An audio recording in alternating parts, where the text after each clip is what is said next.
Oh, please tell me that, Mark, you rolled out this bumper music to start the show because you knew exactly where the show was going to begin with Hunter Biden. Please tell me that was on purpose. I had an idea. I thought it might be fun. Oh, so man. Here we are on a Monday. Oh, that is sharp thinking for 6:05 out of a holiday weekend here on 95.7 FM KCMO. Good morning. I hope you had a great Thanksgiving with friends, family, and loved ones. I certainly did. And as a result, I am not going to start the show on a Monday all fire and brimstone about Joe Biden pardons Hunter. Oh, my gosh. How dare you? Because we all knew this was going to happen. We all knew the big guy was going to take care of the little guy when push came to shove. The only shocking part of this story is that it came down on a Sunday coming out of a holiday weekend. Joe Biden has lost his mind to the point where he can't even do a Friday news dump right. It would have made sense to do this on Wednesday of last week, going into the holiday, because then by today, it's kind of old news, long weekend, people forget about it. That would have made sense. And that's when he was pardoning turkeys anyway, right? Well, exactly. He could have pardoned a real turkey and a human turkey on the same day. That would have made a lot more sense. Instead, the news waits until Sunday. So now going into the news cycle on Monday morning, what is everybody talking about? Hunter Biden, or at least anybody who's got an honest bone of media coverage still left in them, everyone's talking about Hunter Biden getting his pardon from Joe. That will be the news cycle today. Whereas if Biden had buried this on Wednesday, yes, it would have gotten attention today, but it still would have felt like somewhat old news. I'll give you a local example. The Independence Police Department released the shooting of that woman and her baby from earlier in November on Wednesday. And we'll get to that story this morning on KCMO.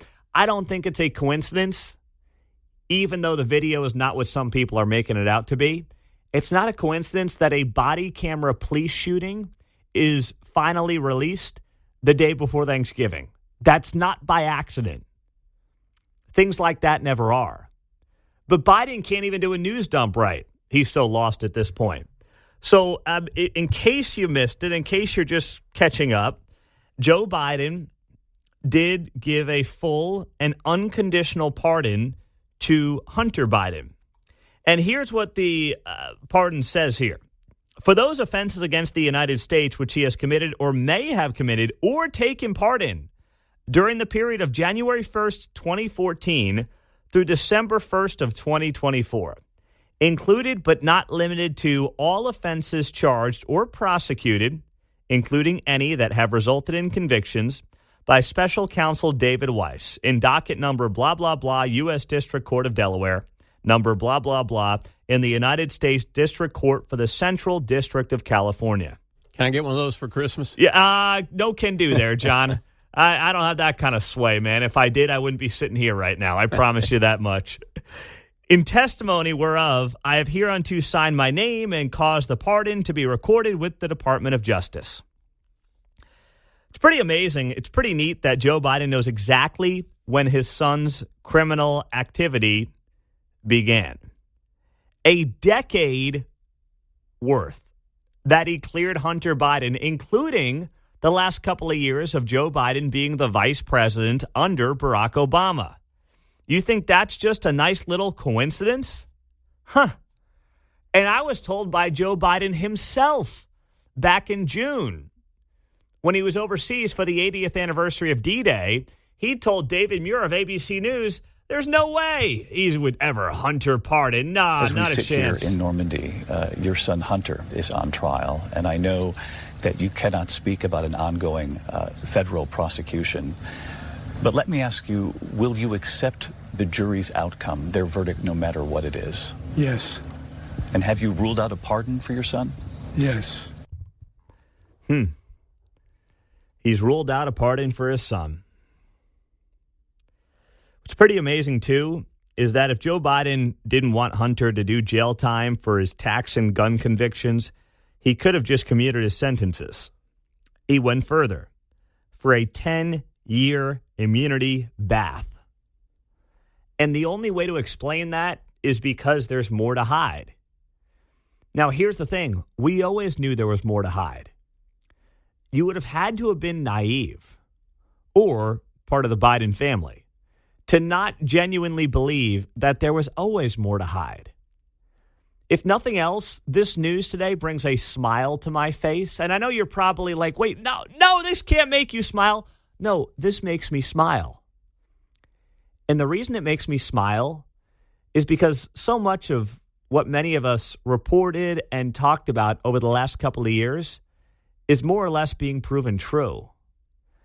And that is the shady business dealings of Hunter Biden that clearly enriched Joe Biden and the entire Biden family, including his brother.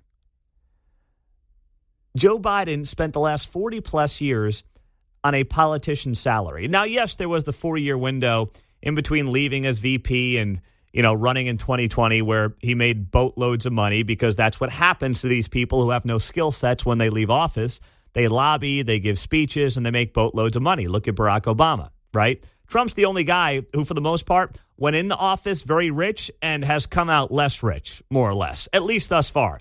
Although if he keeps selling the watches here on KCMO, he might be rebuilding that bank account real fast. But for the most part, these people come out and they make oodles and oodles of money. And yeah, it's usually legal. But in the case of Hunter Biden, doing the family's bidding and using access to Joe to make millions of dollars from other countries, that was never on the up and up. That was always sketchy at best, incredibly criminal at worst. And Joe Biden now answered the question once and for all. He knows that there was serious criminal activity involving his own family. And that's why he says to Hunter, you know what, 10-year, full-blown pardon. Don't you worry, son, we got your back. Does it surprise me? No. Do I think most parents in that situation would do the same thing? Yes. At the very same time, Joe Biden is basically, by and large, for the family as a whole, admitting guilt. And proving once again that those of us who were sharing some of this with you, reporting some of this with you over the last several years, were right. And it's not about me patting myself on the back because many of you were getting this same news. Many of you were seeing these very same stories and you were sharing them with us here on KCMO Talk Radio, whether it was on social media or somewhere else. And Joe Biden, yes, gave 2 double middle fingers to everyday hardworking Americans as he insisted over the last few years that he would never never pardon Hunter. Everything's on the up and up. Don't you worry one bit. And it was nothing but hot air. 913-408-7957. We are back with you on a Monday morning on KCMO Talk Radio. We also are going to announce some huge news about the future of this radio station at 8:30 this morning. And I will leave you with a little tease. It was a perfectly timed post on X from Elon Musk yesterday. And the Elon Musk post read as follows: cancel culture has been canceled. And I would argue in Kansas City, that in part starts today. And we will announce it at 8:30 right here on 95.7 FM KCMO and streaming on the KCMO Talk Radio app. Meantime, I know we all needed a couple of days to recover from that Chiefs game on Friday. But more importantly, there was something that was brought up by one of the players after the game that I think is worthy of serious attention as we not only look at this season, but look ahead to next season. We'll get to it on KCMO Talk Radio. I think the only thing the Chiefs know how to do is win a game by 3 points. I'm pretty sure, for 10-1, that's all they're good at. I had a buddy of mine reach out to me, Friday morning, and he goes, hey, what do you think on the spread today? I said, take the Raiders and don't even think twice. The spread was 13 points. Maybe it was 12 by kickoff. But it opened up, as of Friday morning at least, it was 13 points that the Chiefs were favored by over the Raiders. And I was like, this team doesn't win games by 13 points. How many times do you have to watch it, John? They don't win games by 13 points. I'm getting cynical in my old age. There were a couple of times where I would have believed that they were intentionally trying to keep it that close. Yeah. Some of the drops, are you kidding me? I know. In your hands, drop the ball. Exactly. DeAndre, yes. Travis, oh, my everybody. gosh. I know. The one DeAndre one in the second half. I took my brother and my father to the game, and I was playing the, try to get tickets last minute thing on the secondary market, and it worked out. I learned a lot doing that over the last few days. But it was a little dicey there at times because 3 is a tricky number when you're playing that game on the secondary market. So it's like, how far do I push it until I pull the trigger? So I learned a lot. Maybe I'll share those tips later on this morning when I wrap up the show. But it was cool to be there. At the same time, it was beyond infuriating as well because I'm watching this and I'm like, okay, it's just as annoying watching it in person as it is in television. It's like what? Maybe more frustrating watching it in person than television. Yeah. But I will say this as well.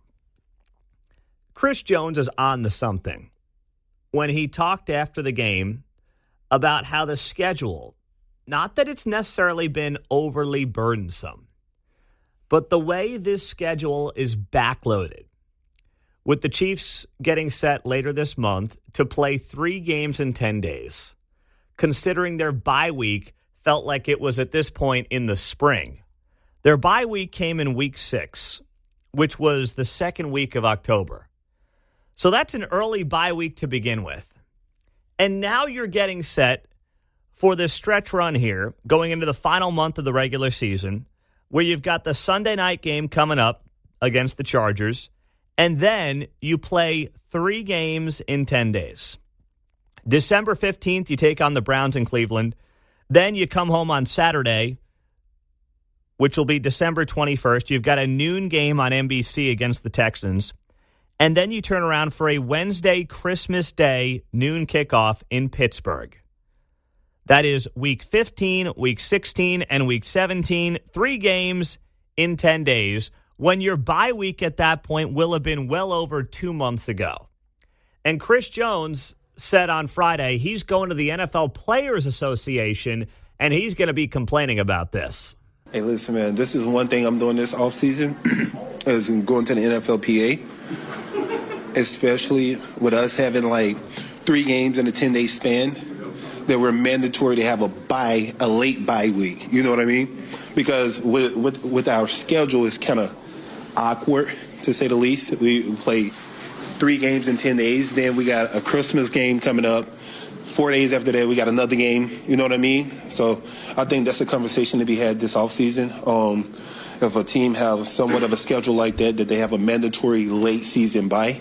Like, we don't need a week 4 bye. Like, what are we getting the bye for? You know what I mean? Then if you're counting how far we go in the previous season, we're going to the championship in the last 3 to 4 years. It's like, we don't need a week 4 bye. Give it to us in week 8 or week 10, something like that.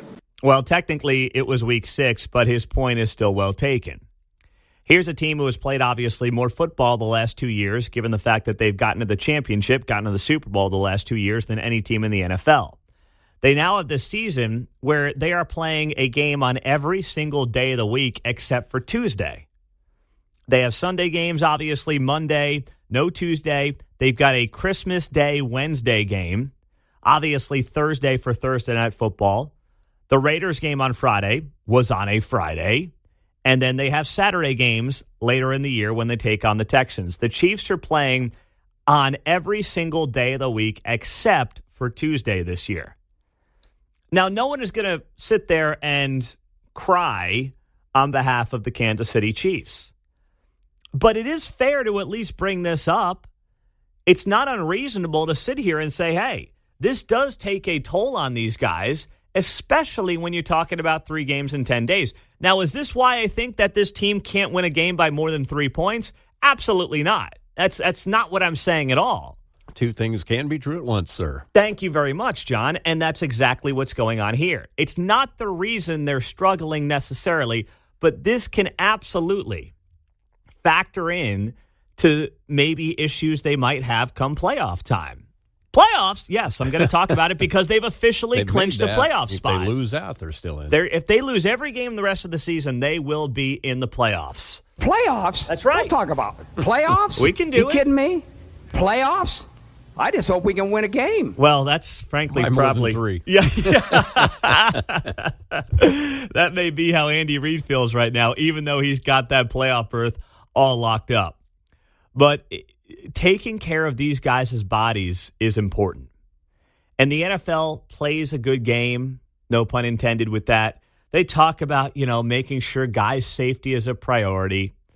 But, man, when you've got a team like the Chiefs playing 3 games in 10 days, spare me the whole, I care about your safety nonsense. That is a pain in the butt, even for soccer, international football, to play 3 games in 10 days, let alone the physical contact of the NFL. Where's the union? Yes. That should be probably talked about at the next table discussion, don't you think? That would be great. Mm-hmm. The NFL Players Union says it's looking out for the players, it's looking out for their safety, and the NFL continues to prove that they care about the players' safety when it's convenient for them, when it doesn't impact their TV partners, because here's what they're trying to do.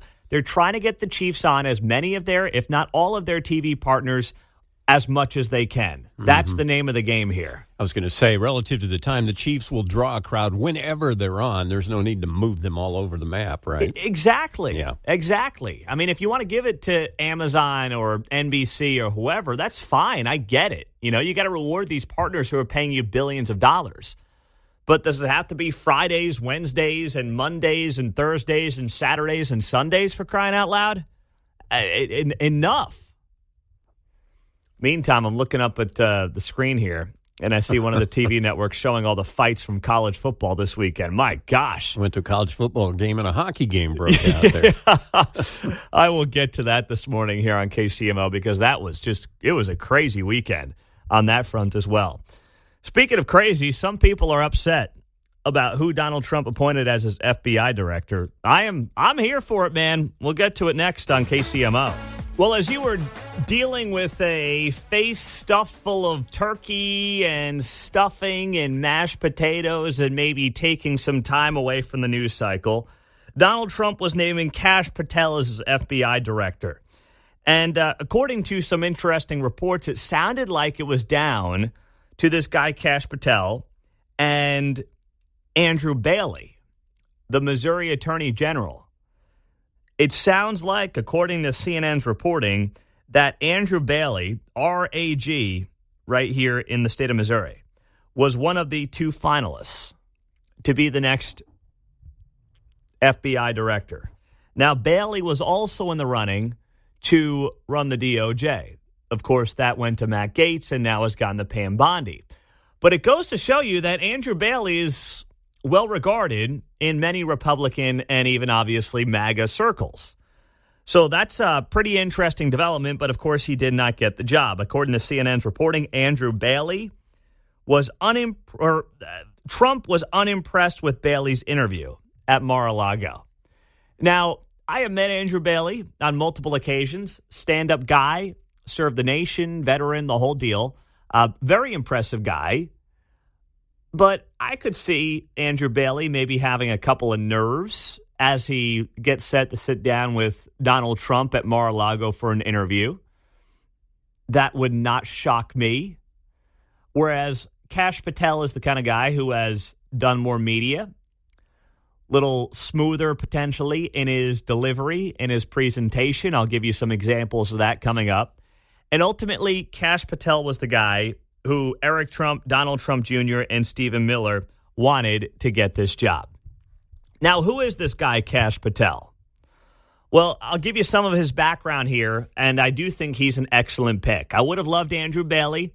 It would have been great to have a Missouri guy running the FBI, and I think Bailey would have done a lot of the things that needed to be done to clean that place up. We know the DOJ and the FBI need a lot of cleanup. But Kash Patel served as the chief of staff to the Department of Defense and deputy assistant to President Trump. So he worked for him previously.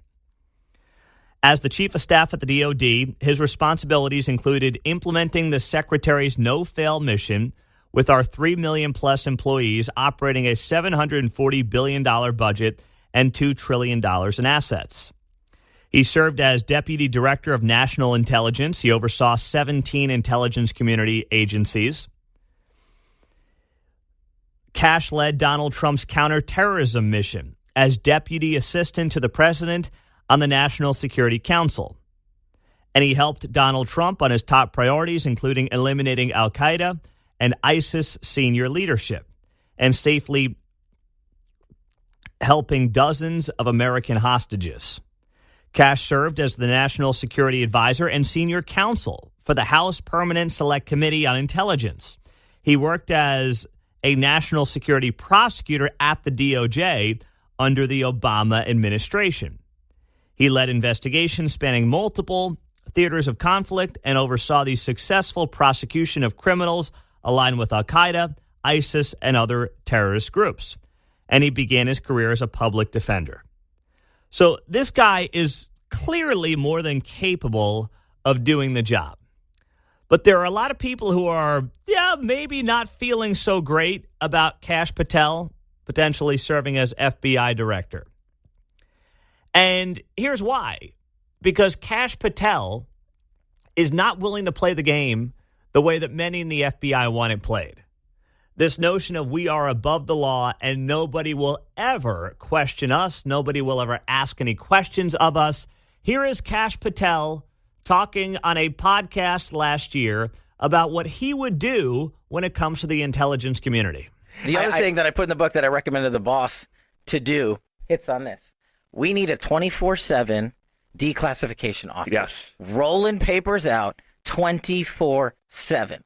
And not just like JFK and not just 9/11. You're talking to the guy that's read the whole 9/11 report and those 7 pages that people talk about. But I believe, as like the guy who is an intel guy who believes wholeheartedly in the classified system of information, I believe that it has been over-abused by these corrupt officials in government to hide the truth and enact more corrupt activities. So what I told the boss was like, I don't care what you call it, truth and reconciliation, whatever, come up with a better name. But every agency and department literally submits all of their documentation. And I believe you could get half out. Half. I still think the other half needs to remain classified. I'll always argue that it does serve a purpose. So that's some commentary from Kash Patel, who was Donald Trump's pick for FBI director. Now, CNN writes here, even among Trump loyalists, Patel is widely viewed as a controversial figure and relentless self-promoter, whose value to the president-elect largely derives from a shared disdain for established power in Washington. CNN writes, putting him in charge of the FBI would require forcing out current director Christopher Wray, who was appointed by Trump before his term expires, prompting bipartisan criticism. So who does CNN go to for bipartisan criticism? Who do you think? Who might CNN? Because the headline of this piece on CNN was Trump plans to replace current FBI director with firebrand Kash Patel, drawing bipartisan fire. Where's the bipartisan fire coming from? They go to John Bolton, of all people. John freaking Bolton is the guy they use to justify a headline saying there's bipartisan criticism of Kash Patel potentially being the next FBI director. CNN writing here, former Trump National Security Advisor John Bolton compared Patel to Soviet leader Joseph Stalin's leader of secret police, the NKVD, telling CNN the Senate should reject this nomination 100-0. Well, if I needed any reason to support Kash Patel, John Bolton saying he should go down in flames is reason enough for me. That's a great endorsement for Kash Patel. John Bolton says you should go down 100-0, John. They loved it when he picked Stalin. Yeah. You know. CNN loves those comparisons, don't they? Well, if you can't do Hitler. Yeah, if we can't do Hitler. Stalin. Let's go to maybe. Stalin. Yeah, that sounds really good. It's an excellent point there, John. I know. That is so Something true. they could relate to, I guess, who's speaking their lingo. Christopher Wray has been obviously a highly partisan FBI director. That is indisputable. Now, does that mean that Kash Patel is going to have an easy time getting confirmed? Not necessarily. Do I think it will be much easier than, say, a Matt Gaetz, who, of course, dropped out? Absolutely. This is not close to Matt Gaetz 2.0. See, every single pick the media is making out to be like, oh my gosh, another one of Trump. Like, first off, there's a lot of people that Trump has appointed to various positions who I disagree with ideologically on a lot of things. But my goodness, none of them have been all that surprising thus far. The Gates thing was, kind of out of left field and turned out to be a mistake. And guess what? They moved on from it very quickly. I don't think Kash Patel is close to being in the lexicon of a Matt Gaetz type selection. Yes, this guy doesn't like the establishment. There are things that he would like to see declassified. There's a shakeup coming to Washington, D.C. and a lot of the bureaucracies. And you can tell that's the common theme here. The common theme is Donald Trump is looking for people who are going to shake up the establishment. That's what he ran on. Like, none of this is surprising at all, or should be surprising at all. You just want to make sure at least you've got people who you're not going to spend a lot of time on and a lot of political capital on getting confirmed. I don't believe that Kash Patel, when push comes to shove, is going to be one of those guys. I don't. And frankly, if even Republicans are going to push back on it, it makes you wonder why. It makes you wonder what it is about this guy that even they don't like. And if it's simply about protecting these big bureaucracies, well, clearly you don't understand the message the American people were sending to Washington, D.C. just last November 5. 913-408-7957. Happy Monday morning. We will have some big news on the future of this radio station coming up at 8:35 this morning. Do not miss it on KCMO Talk Radio, 95.7 FM, and streaming on the KCMO Talk Radio app. Happy post-Thanksgiving Monday. Man, I have got more leftovers in the fridge than I know what to do with right now, so it's going to be a busy week of that on KCMO Talk Radio, 95.7 FM. If you took some time off over the weekend, the two big national stories that came out, well, at least on the political front. One, of course, this morning, all the talk is around Hunter Biden getting the big pardon, the sweeping 10-year pardon from Joe. And then, of course, you've got Kash Patel beating out Missouri Attorney General Andrew Bailey to be the next FBI director. So Andrew Bailey has been a finalist for a couple of jobs.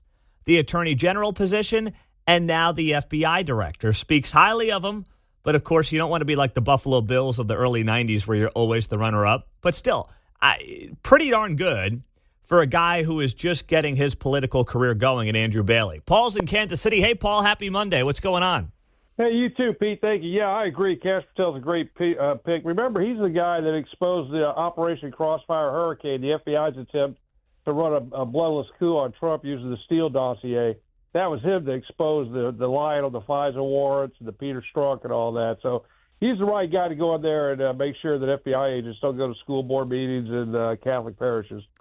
You know, that is a very good point there, Paul, in terms of what his background does include. And that's why, and obviously you've seen this as we talked about, a lot of people very close to Donald Trump have lobbied for Kash Patel to get this job. And I frankly don't know what's so controversial about it. I mean, what, he might release the JFK files? Is that like the big controversy? I don't understand it, Paul.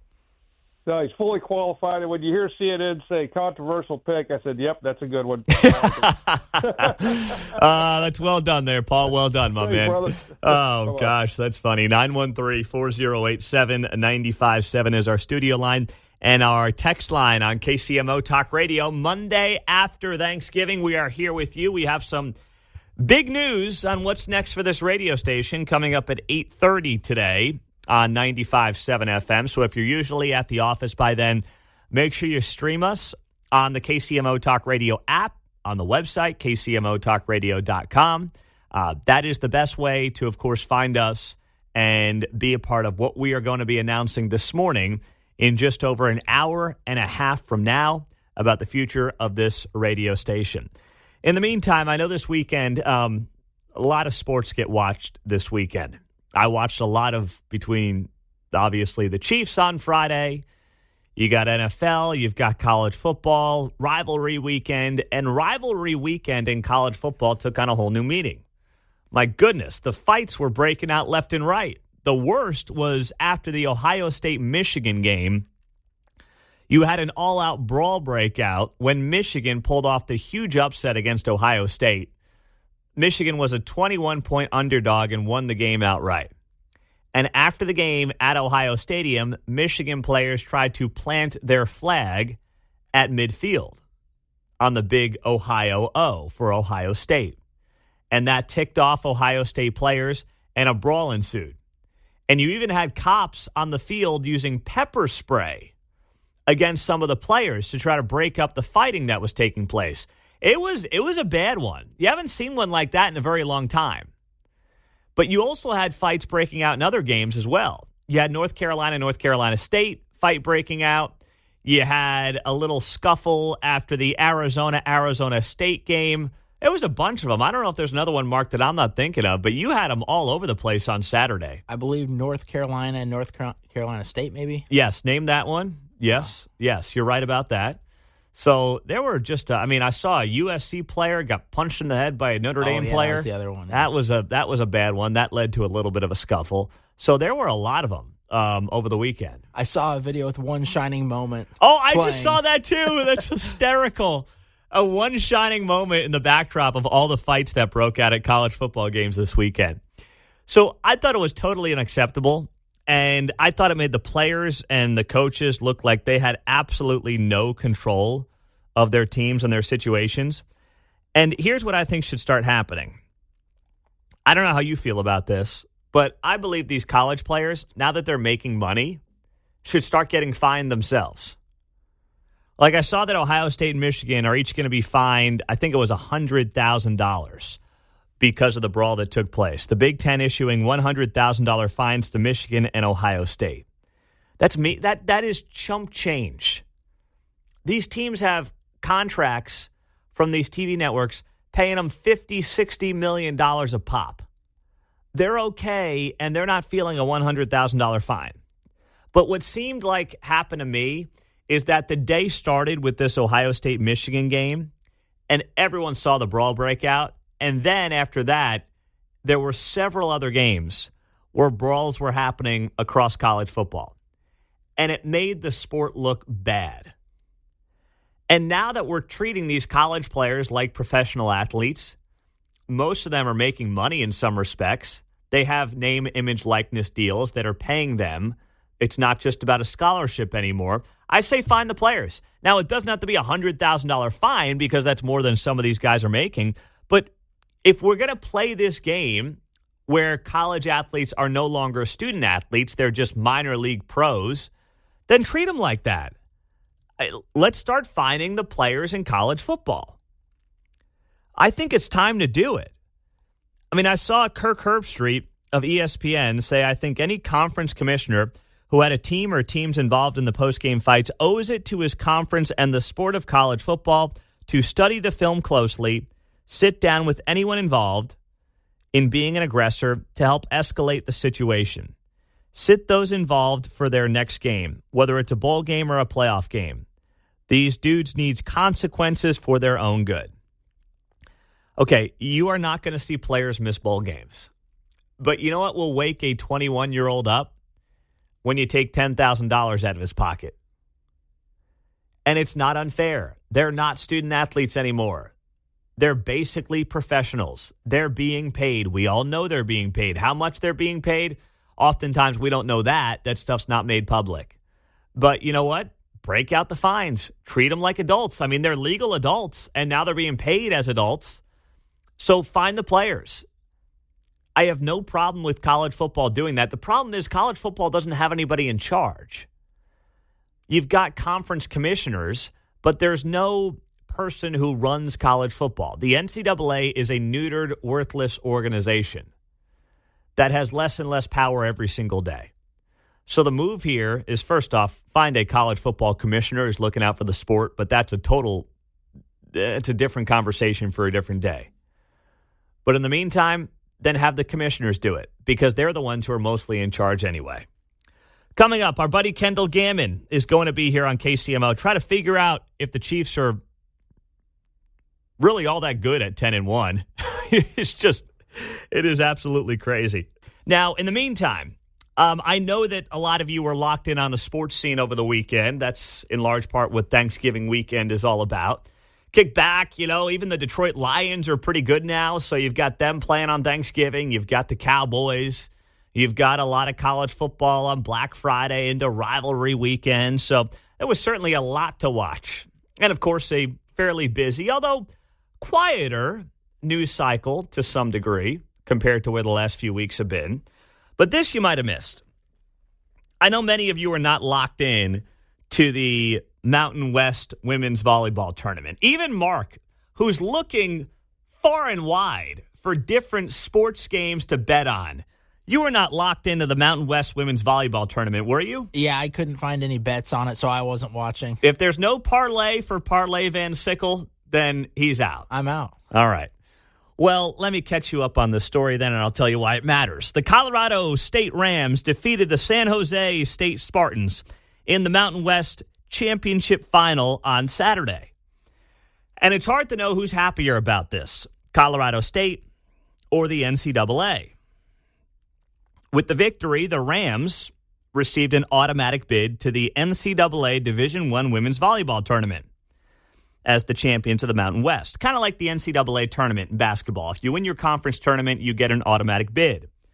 But more importantly for the NCAA, it means that San Jose State and transgender player Blair Fleming will not be competing in the NCAA tournament. Now, after the match that they lost over the weekend, a school spokesperson said they would not accommodate any media requests. So suddenly now they are hiding. Thank goodness this ended up happening the way it did. So now we don't have to talk about whether or not it is fair that a clear biological male is competing in the NCAA Women's Volleyball Tournament. And because the NCAA is run by cowards, they could not and were not willing to stand up for women and women's athletes and women's sports across the board and saying, we can't have this. Because, well, what we do here is support women and rah-rah Title IX. Because that's not in vogue anymore, it's not cool to do that anymore and just, support women in women's sports. They have not had the cojones, no pun intended, when it comes to men and women's sports, of doing what needs to be done. So they just sat back and they hoped and they hoped and they hoped that eventually Blair Fleming and San Jose State would go away. And they did. And good on Colorado State for getting the big win. Now, it's amazing to see some of the media reaction to this and how this has played out on social media. Dan Wolken, yes, that's his real name. I would like to take out the L in his name and call him Dan Woken. Is there a better name for a woke sports media journalist than Dan Woken? It's incredible. This guy's been around forever writing about college sports. He's now with USA Today. Mostly focuses on college basketball and college football. But, he is Dan Woken after all, so he's got to have an opinion on why guys should be allowed to, spike the ball in the face of women in NCAA women's volleyball. Well, he had quite an unbelievable take over the weekend. He noted that San Jose State is 6-6 in Mountain West games that were actually played this season. He goes on to write here, if you had any doubt about the sincerity of this grift. The implication there is that San Jose State was never actually all that great at women's volleyball because they won a lot of their games by forfeit. Because you actually had women with a backbone who forfeited their games, like Boise State, I know, did a couple of times, and they said, we're not competing against a guy. So they forfeited the games. So Dan Woken goes on the note here that, well, this team wasn't actually all that good.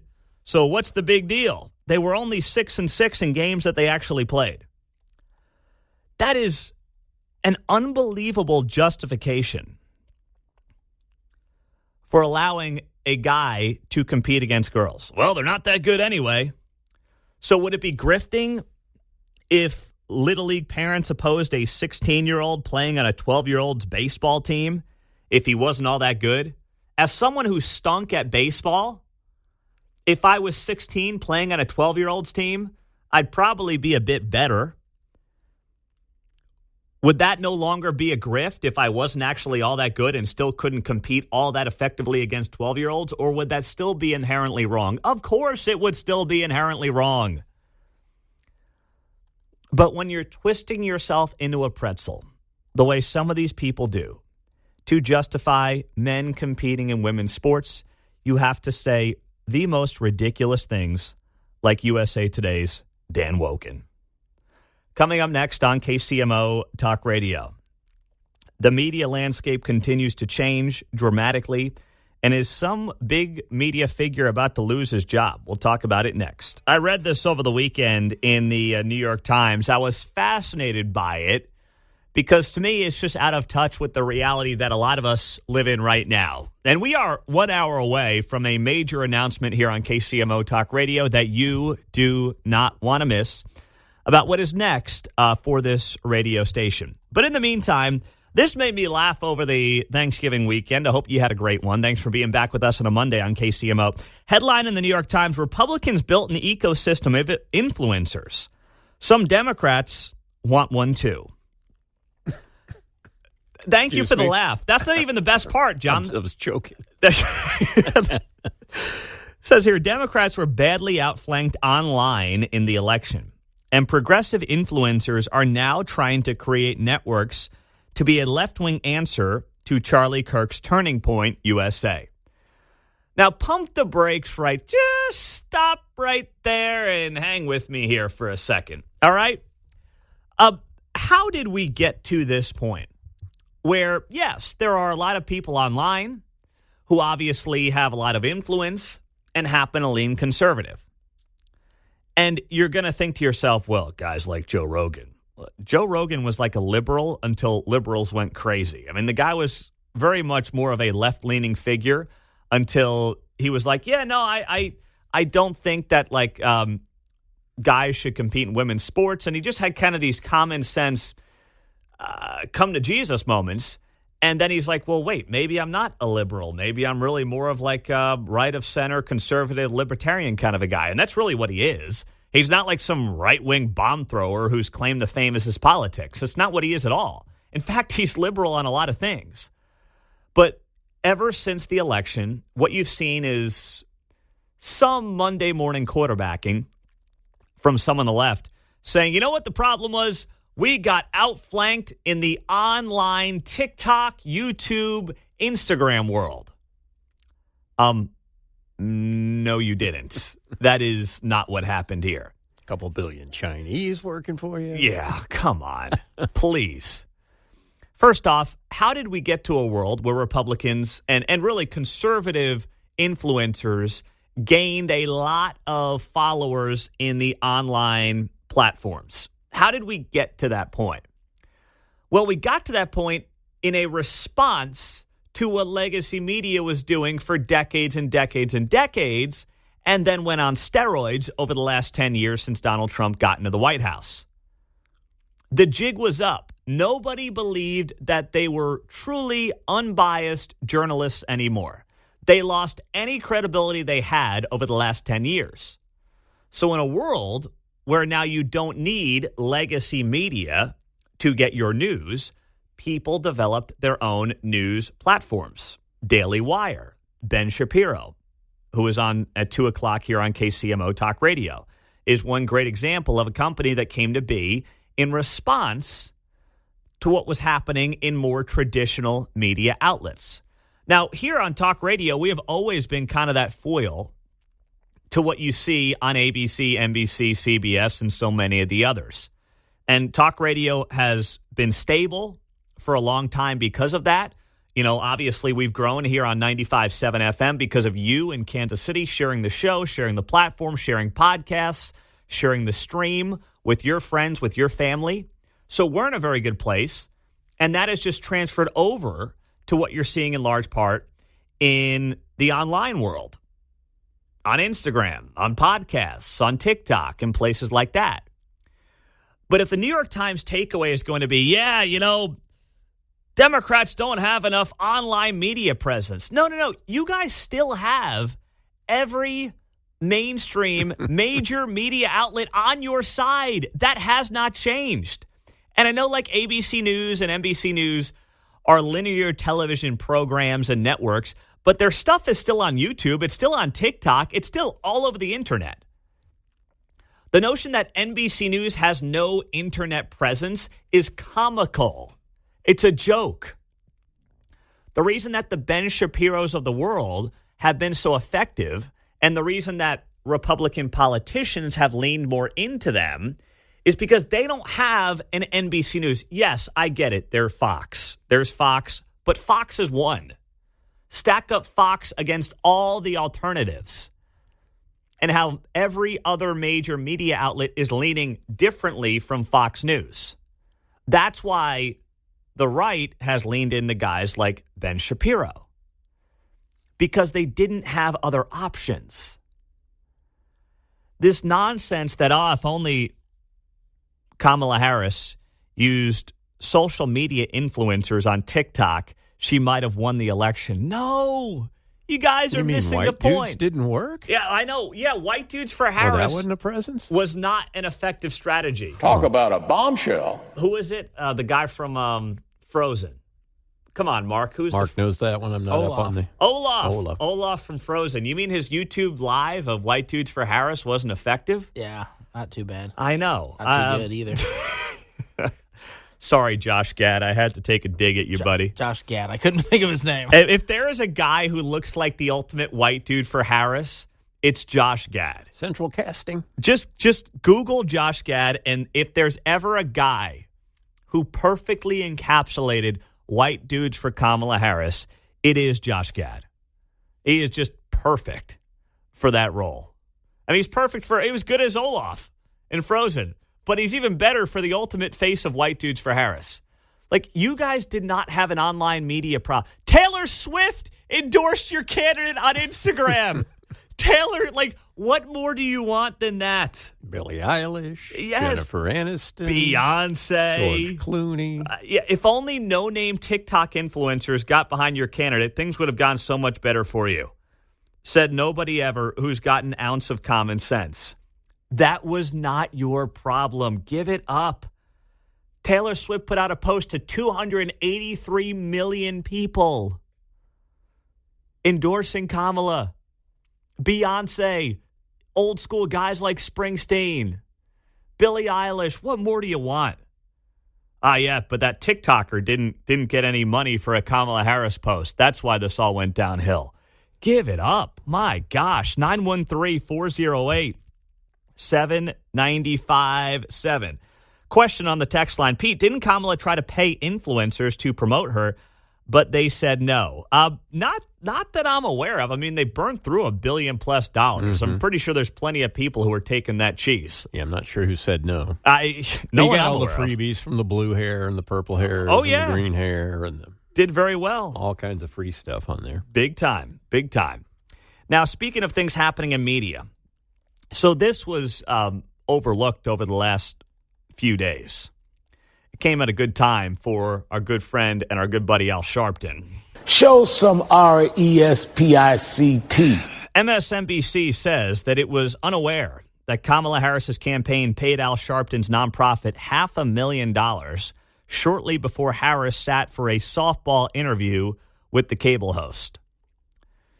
Now, he wouldn't say whether the left-wing network is taking any action against Sharpton. MSNBC would not give any confirmation either way to the Washington Free Beacon, who first reported this.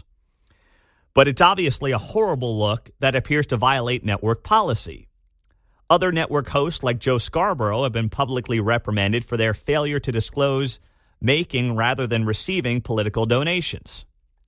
But the Harris campaign made a $250,000 contribution to Sharpton's National Action Network on September 5 and another one on October 1, just weeks before Sharpton conducted a favorable interview with the Democratic nominee. Sharpton did not inform MSNBC viewers of the contributions during the segment. Boy, that is a hell of a grift this guy's got going, isn't it? Wow. Unbelievable. Two payments, huh? It's 2 payments of $250,000 each. You know, hey, I got your first check. I kind of like you. Yeah. You know, maybe. Oh, the second one's kind of, yeah. Oh, I love you. Yeah. Outward appearances suggest silly things like that. This is a massive ethical breach. And if MSNBC wants to maintain any semblance of credibility, they've got to fire Al Sharpton. Taking $500,000 donation from a presidential campaign right before you interview the candidate and you don't disclose it. Now, MSNBC, and I don't think they can play dumb here. They may try to continue to play dumb here. But this has been covered extensively by different media outlets, Washington Free Beacon being one of them. Megyn Kelly has covered this as well. On November 12th and 13th, Megyn Kelly's show covered the scandal on the air and alerted MSNBC in writing of its and Sharpton's ethical violation and requested comment. Now you've got this happening a month after the original breach. 2 Washington Free Beacon stories published, 2 written requests for comment, and MSNBC is like, yeah, never heard of it. Beyond scandalous. And the question is, are they going to hold Al Sharpton accountable? And the answer is probably not, because, well, they've got to show their respect where they can. Show some RESPICT.